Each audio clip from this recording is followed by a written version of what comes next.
नमस्ते। मेरा नाम मदन मोहन तिवारी, श्रमिक +2 हाई स्कूल तोपा पिंडरा।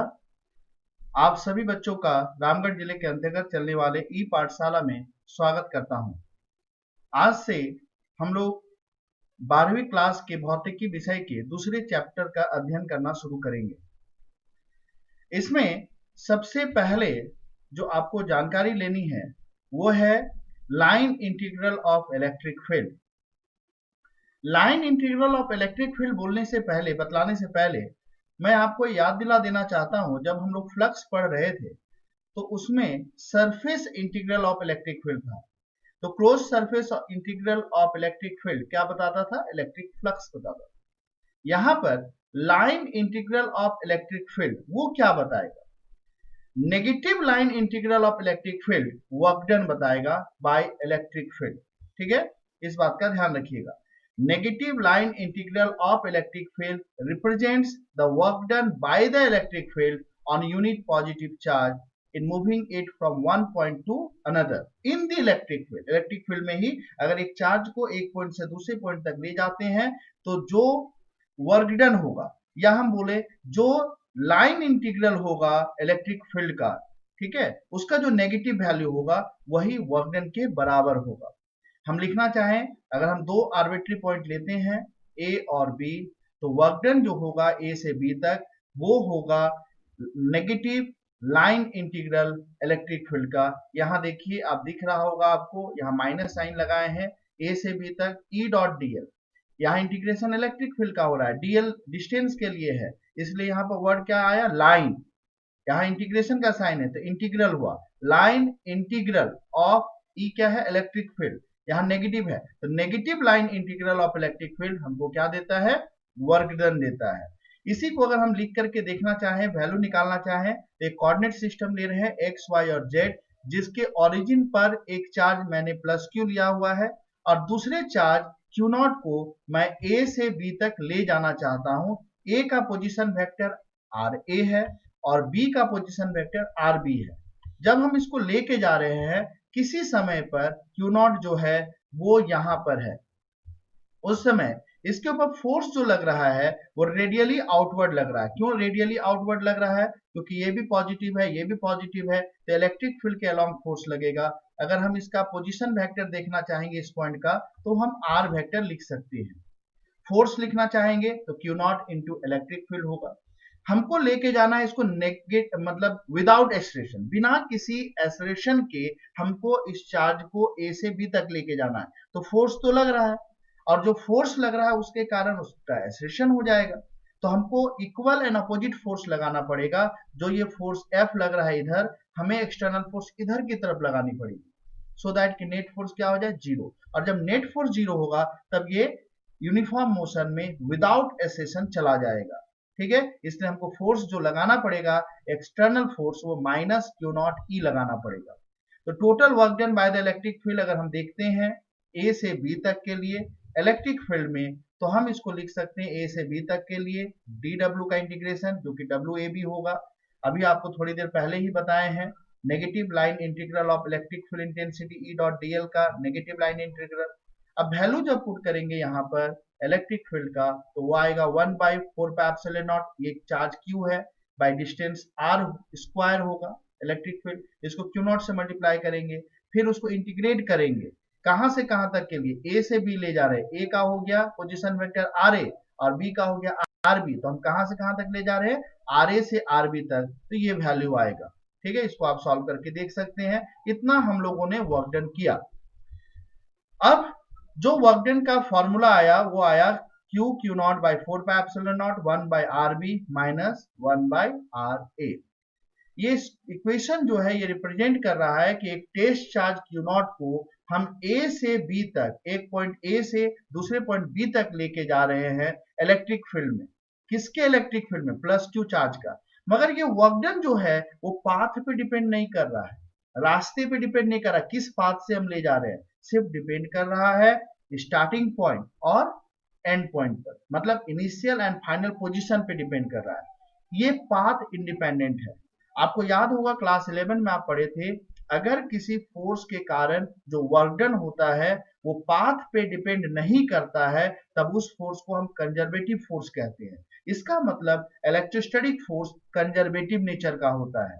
ठीक है, ये प्रूफ हो गया कि इलेक्ट्रोस्टैटिक फोर्स जो है वो कंजर्वेटिव नेचर का होता है, वो एक्चुअल पाथ फॉलोड के ऊपर डिपेंड नहीं करता है, सिर्फ इनिशियल और फाइनल पोजीशन पे डिपेंड करता है। यहाँ यूनिफॉर्म इलेक्ट्रिक फील्ड है, नॉन यूनिफॉर्म इलेक्ट्रिक फील्ड होता या स्टैटिक इलेक्ट्रिक फील्ड नहीं होता, तब पोजीशन के साथ साथ वो पाथ पे भी डिपेंड करता है, खैर वो आपको पढ़ना नहीं है। तो line integral of electric field जो होता है वो पाथ के ऊपर डिपेंड नहीं करता है, पाथ इंडिपेंडेंट होता है। इलेक्ट्रिक फील्ड जो है वो कंजर्वेटिव फील्ड है। ठीक है, ये प्रूफ हो गया क्योंकि वो पाथ के ऊपर डिपेंड, उसके कारण जो वर्क डन हो रहा है इलेक्ट्रोस्टैटिक फोर्स के कारण वो पाथ पे डिपेंड नहीं कर रहा है। तो अगर हम क्लोज पाथ लेंगे, क्लोज पाथ का मतलब क्या हुआ, हम ए से बी ले गए, फिर वापस बी से ए लेकर के आ गए। तो अगर हम इसको क्लोज पाथ में लेंगे तो क्लोज पाथ में जो लाइन इंटीग्रल होगा इलेक्ट्रिक फील्ड का वो जीरो हो जाएगा। ठीक है, ये भी दूसरा कंडीशन है कंजर्वेटिव फील्ड होने का, वो प्रूव कर देता है। हमको उम्मीद करते हैं कि यहां तक आपको समझ में आया होगा। ठीक है, क्लोज पाथ, यहाँ पर क्लोज पाथ हम जो बोल रहे थे इसलिए यहाँ पर गोल कर दिया गया है, ये पूरे क्लोज पाथ के लिए, ए से बी फिर बी से ए, तो ये लाइन इंटीग्रल जो होता है इलेक्ट्रिक फील्ड का वो जीरो होता है। ठीक है, अभी आपको जो बताए थे, यहाँ पर यूनिफॉर्म इलेक्ट्रिक फील्ड है, स्टैटिक इलेक्ट्रिक फील्ड है, तभी ये पाथ इंडिपेंडेंट है। अगर मूविंग चार्जेस के कारण होता तो वो पाथ पर डिपेंड करता, खैर वो हमारे सिलेबस में नहीं है। अब हम लोग आ रहे हैं इलेक्ट्रिक पोटेंशियल क्या होता है। पोटेंशियल समझने से पहले आप ऐसे समझिए, क्या अपने आप पानी लोअर एल्टीट्यूड से हायर एल्टीट्यूड में जा सकता है, नीचे से ऊपर अपने आप चला जाएगा बिना मोटर के? नहीं जा सकता। मगर अपने आप पानी जो है ऊपर से नीचे आ जाएगा। ठीक है, रिवर का फ्लो हमेशा ऊंचाई से नीचे की तरफ होती है, नदी का जो फ्लो होता है वो ऊंचाई से नीचे की तरफ होता है, पानी अपने आप जाता है। तो वहां पानी का डायरेक्शन ऑफ फ्लो कौन डिसाइड कर रहा है? हाइट डिसाइड कर रहा है।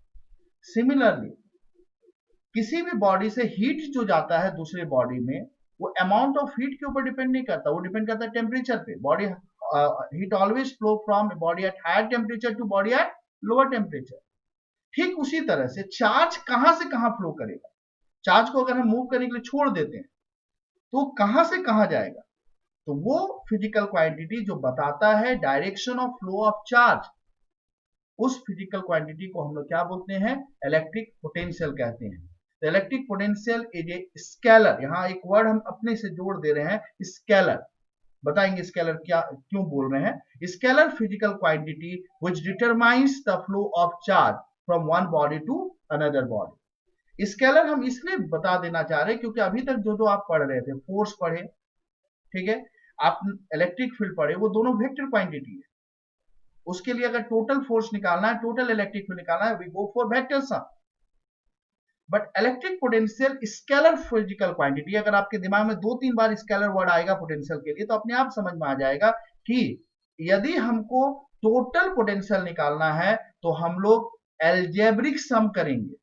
एल्जेब्रिक सम का मतलब होता है अगर चार्ज पॉजिटिव है तो पोटेंशियल पॉजिटिव होगा, चार्ज नेगेटिव है तो पोटेंशियल नेगेटिव होगा, और अगर टोटल पोटेंशियल निकालना है तो प्लस को प्लस करेंगे, माइनस है तो माइनस करेंगे। एग्जांपल सपोज कीजिए कहीं पर 2 वोल्ट का पोटेंशियल है किसी एक पॉइंट पर, और दूसरे चार्ज के कारण वहां पर -2 वोल्ट का आ रहा है, तो नेट पोटेंशियल कितना हो जाएगा?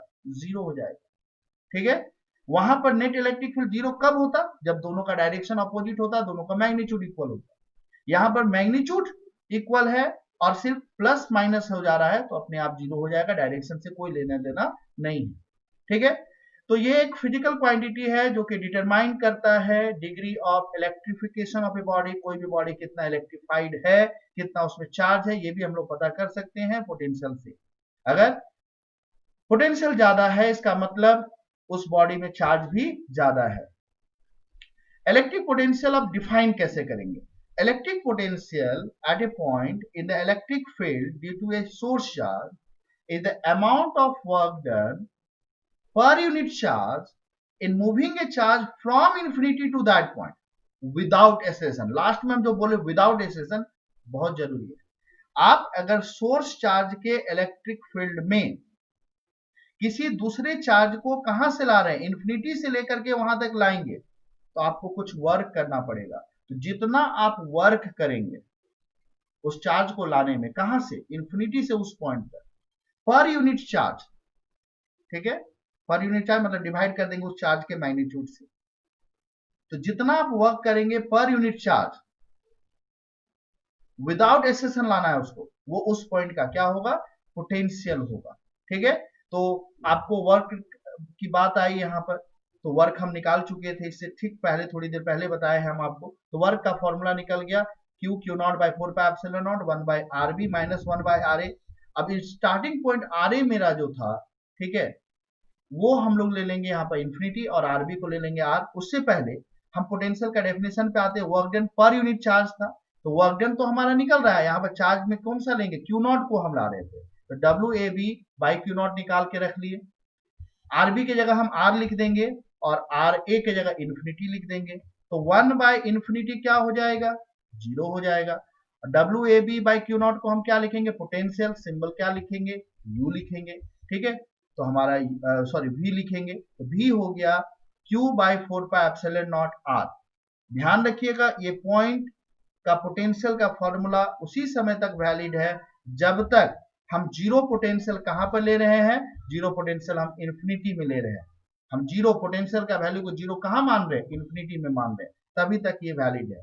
ऐसा यूनिट पोटेंशियल का क्या होता है, वोल्ट होता है, या फिर जूल पर कूलम भी लिख सकते हैं। कहां से लिख रहे हैं, जूल पर कूलम, देखो वर्क डन का जूल, क्यू नॉट की जगह पर क्या हो गया, कूलम, तो जूल पर कूलम हो गया। या न्यूटन मीटर पर कूलम भी लिख सकते हैं, क्योंकि न्यूटन मीटर जूल की जगह पे लिखा जा सकता है, मगर मेन याद रखना वोल्ट होता है।